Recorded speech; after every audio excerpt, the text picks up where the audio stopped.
How do I get an atheist to believe in God? In my opinion, an atheist is not an atheist because of his head, but he's an atheist because of his heart. Even Okay, so definitely we are not trying to personalize this in any way. Spencer was asked some advice. How do I get an atheist to believe in God? And he said, well, first, what you want to do is you want to make a very broad generalization. That's what you want to do. And you want to make assumptions about their motive before you talk to them, because they're definitely gonna like that as well. Good call. if there was definitive proof of God's existence, atheists still wouldn't be Christian. Whoa, whoa. What a claim, Spencer. How can you say that if God was right in front of an atheist, they wouldn't believe? In the garden, Good question. Now, here's the thing: if God was right in front of me, and Christians have said this is a bad thing, I think it's a good thing. I would definitely consider whether or not I was hallucinating or something else was going on. If God was in front of me, I wouldn't immediately accept that as God. Then I think that's frankly how everyone should act. I'm shocked that no one, like Zach, for example, just assuming that it's God for whatever reason. I guess I would consider other options. I would, but there's definitely experiences I could have with God. God knows how to do it to make me fully convinced. Um, Me as a limited human, I definitely think the God sharing with me information that I couldn't have myself. So, for example, just one example, like he gives me the answer to a math problem that no one on earth has solved. And say, oh, here's the answer. The answer is 9. Here's the math problem that no one in the world has solved. And I'd say, go to the mathematician and say, hey, is it 9? And they'd be like, oh, it is 9. Then that would be, oh, well, God told me. And that would be good. That'd be pretty good, right? Because I'm good at math, but I'm not that good at math. So, one example.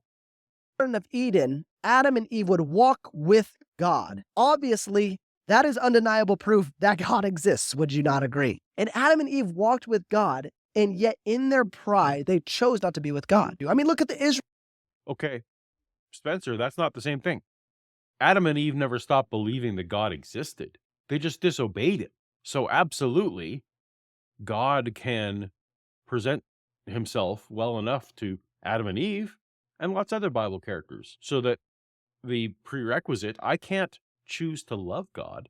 I can't choose to follow God if I don't know that God exists.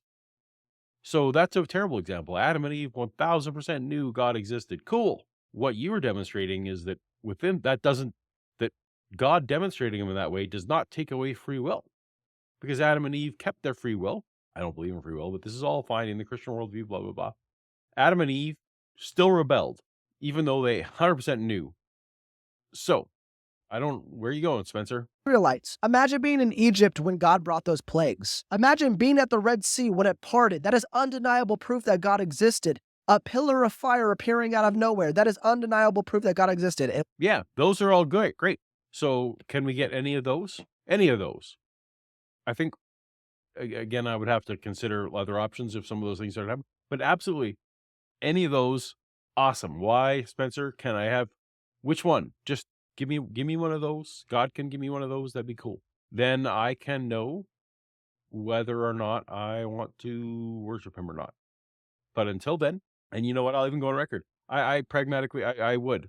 Pragmatically, if my understanding of Christianity is correct, and I came to believe that God existed, I'm even on record. I would change my life, and I absolutely would worship Him pragmatically.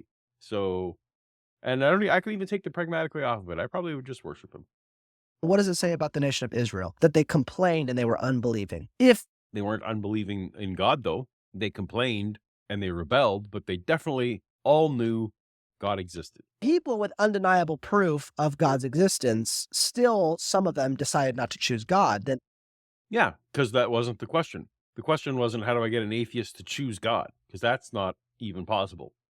You can't choose or not choose God until you are a theist. I know that it's not about belief in God. It's about surrender to God. Cool, Spencer. So you've given just terrible advice all around. Um, Atheists, some of them may well. You're right. Some of them would still rebel against God if given more concrete evidence that God exists. That's fine, but at least they were given informed consent. I cannot choose to worship or follow God until I'm convinced he exists. So why will God not clear the prerequisites and then let me make an informed choice? That's the question. You apologists aren't really hearing the questions these days.